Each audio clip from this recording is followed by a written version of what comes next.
ICC champions trophy के इफ्तिताही match में New Zealand के 321 रन हदफ के जवाब में पाकिस्तान की बैटिंग जारी। फील्डिंग के दौरान फखर जमान की इंजरी के बायस बाबर आजम और सऊद शकील की जोड़ी ने इनिंग्स का आगाज किया। सऊद शकील 6 रन बनाकर आउट। पाकिस्तान ने 1 विकेट के नुकसान पर 12 रन बना लिए। वज़ीर-ए-आज़म शहबाज शरीफ का कहना है कि डिजिटल करेंसी रेगुलेट करने से मुतालिक मुशावरत जारी है। मुल्क में ग्रीन डेटा सेंटर्स के क़याम, IT बरामदात और फ्रीलांसर्स की तादाद में इजाफे के लिए कोशा है। इक़्तिसादी मुशावरती काउंसिल के इजलास में गुफ्तगू करते हुए कहा कि मुआशी इस्तेहकाम फ़र्द वाहिद से नहीं, टीम की काविशों की बदौलत मुमकिन हुआ। मकामी सनत को इस काबिल बनाएंगे कि बरामदात बैन अक़वामी मार्केट में मुकाबला कर सकें।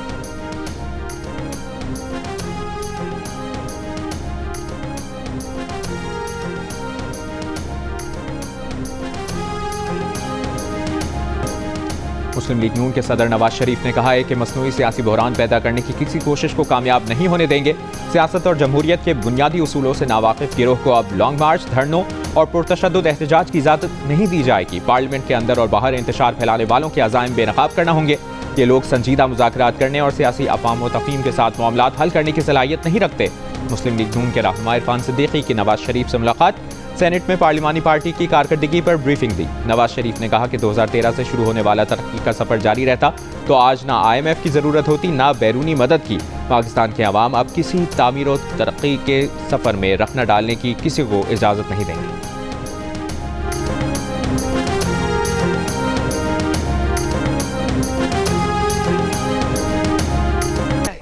सिंध भी मेरा है, बलोचिस्तान भी मेरा है, आज़ाद कश्मीर भी मेरा है, गिलगित बल्तिस्तान भी मेरा है। और अगर वो मेरा नहीं है तो मैं पाकिस्तानी कहलाने की हकदार नहीं। पहली बार शुहदा की यादगारों पे हमला किस बदनसीब के माथे पे लिखा गया वो भी पता है आपको। मुझे नाम लेने की ज़रूरत नहीं है और मैं उसका नाम लेना भी नहीं चाहती। नौजवानों को वर्गलाया और कहा कि सड़कों पे आ जाओ, मार दो। हम क्या दे रहे हैं लोगों को? नौजवानों को स्कॉलरशिप्स दे रहे हैं ताकि वो पढ़ के अपनी ज़िंदगियां बना सकें।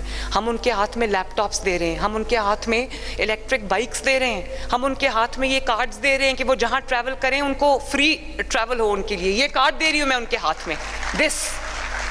और ये क्या दे रहे हैं? Petrol bombs. और 2011-12 से यही दर्स दिया जा रहा है पाकिस्तान को। तबाही कर दी इसने पाकिस्तान की। अल्लाह ताला का शुक्र है कि ये निज़ाम अब अपने ख़ात्मे की जानिब है। मेरी पॉलिटिकल मुखालफत चलती रहेगी, मैं सियासत करती रहूँगी, उसका इशू नहीं है, लेकिन मेरे मुल्क को जिसने नुकसान पहुँचाया उसको मैं कभी माफ़ नहीं करूँगी। बानी PTI ने मुल्क की तबाही कर दी। वज़ीर आला पंजाब मरियम नवाज के बानी PTI पर फिर वार। कहा आज बानी PTI जिस चीज़ की सज़ा भुगत रहे हैं उसके पीछे बहुत वजूहात हैं। जिसने मुल्क को नुकसान पहुँचाया उसको कभी माफ़ नहीं कर सकती। इलेक्ट्रिक बसों की इफ्तिताही तकरीब से खिताब में मरियम नवाज ने कहा कि हम तलबा को लैपटॉप दे रहे हैं। इन्होंने पेट्रोल बम और किलो वाले डंडे दिए। आवाम को रिलीफ देना हुकूमत की तरजीह है। ग्रीन और क्लीन पंजाब का ख्वाब हकीकत का रूप धार चुका है।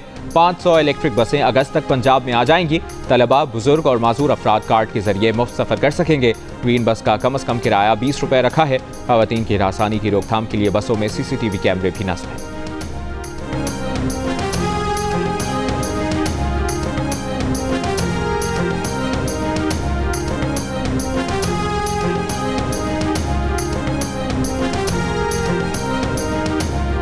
का जो मसला है 103 साल से चल रहा है। और ये जो हमें कहते हैं ना कि सिर्फ ज़मीन का तनाज़ा है, और ये ज़मीन के तनाज़े का मसला ऐसा नहीं है। हम हकीकत से अपने आप को पीछे क्यों हटाते हैं? ज़मीन के तनाज़े तो बहुत जगहों पे होते हैं, लेकिन अब पूरे पूरे इलाके खड़े हो जाते हैं उसके लिए। चंद लोगों में होता होगा, किसी एक कौम में होता होगा आपस में, लेकिन फ़िरका वारियत का जो एलिमेंट है वहाँ पर इंटरनेशनल कुव्वतें, दरूनी कुव्वतें पूरा इन्वेस्टमेंट कर रही हैं। जिस तरह का वहाँ पर असला और बारूद सप्लाई हो रहा है, इस्तेमाल हो रहा है, उसके अंदर वो पूरे इन्वॉल्व हैं उसके अंदर। और उसको वो चिंगारी को पूरे पाकिस्तान में उस चिंगारी से आग लगाना चाहते हैं। वज़ीर आला खैबर पख्तूनख्वा अली अमीन गंडापुर ने कहा है कि कुरम सिर्फ ज़मीन का तनाज़ा नहीं, कुरम का तनाज़ा फ़िरका वाराना है जिसमें बैरूनी ताकतें पूरी तरह मुलविस हैं। बैरूनी ताकतें कुरम की चिंगारी से पूरे मुल्क में फ़िरका वारियत की आग लगाना चाहती हैं। बैरूनी ताकतें कुरम में असलहा, गोला बारूद और भारी हथियार फराहम कर रही हैं। अली अमीन का कहना था कि जिरगे से ये मसला हल हो जाए तो ठीक, वरना हुकूमत की तैयारी मुकम्मल है। कुरम में दहशतगर्दी में मुलविस अनासिर बच नहीं सकेंगे।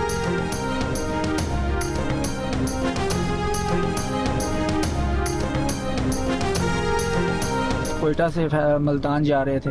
दहशतगर्द जो तकरीबन 10-12 आदमी थे, कलेशनें उनके हाथ में थी, टोपियां ली हुई थी, जैकेटें पहनी हुई थी। उन्होंने शनाख्ती कार्ड चेक किया, शनाख्ती कार्ड चेक कर करके मारा उन्होंने। हमें नहीं उतारा, बस आपने नहीं उतारा? शिनाख्त कार्ड दे सानू कुछ नहीं किया, शनाख्त कार्ड देखा है? उन्होंने काट दे। दिखाए तो उनको धक्के मार के नीचे ले गए। बलूचिस्तान के इलाके रखनी में पंजाब जाते हुए 7 मुसाफिरों का बस से उतार कर कत्ल। वाकया रखनी को डेरा गाजी खान से मिलाने वाली शाहराह पर पेश आया। बस कोयटा से फैसलाबाद जा रही थी। मैयतें आबाई इलाकों को रवाना कर दी गईं। जहाँ अफराद में एक का ताल्लुक लोधरा, 2 का फैसलाबाद, 1 का लाहौर, 2 का बिहाड़ी और 1 का ताल्लुक शेखपुरा से था। सदर आसिफ अली जरदारी और वज़ीर आज़म शहबाज शरीफ की दहशतगर्दी के वाक़े पर मसम्मत। वज़ीर आज़म शहबाज शरीफ की मुजरिमों को जल्द अज जल्द कैफरे किरदार तक पहुँचाने की हिदायत। वज़ीर दाखिला मोहसिन नकवी ने कहा कि मासूम लोगों को निशाना बनाने वाले अनासिर किसी रियायत के मुस्तहिक नहीं।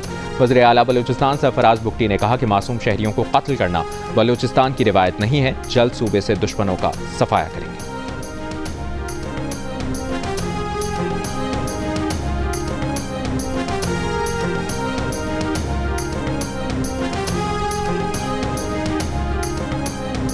और PTI रहनुमा असद कैसर ने कहा है कि वफाकी हुकूमत के साथ अभी कोई बात नहीं हो रही। मुज़ाकरात के लिए कोई बैकडोर चैनल इस्तेमाल नहीं किया जा रहा। हुकूमत को मुज़ाकरात का मौका दिया था लेकिन संजीदगी नहीं दिखाई गई। शेर अफजल मरवत के मामले पर पार्टी तरीक़ाकार के मुताबिक आगे बढ़ाया जाएगा।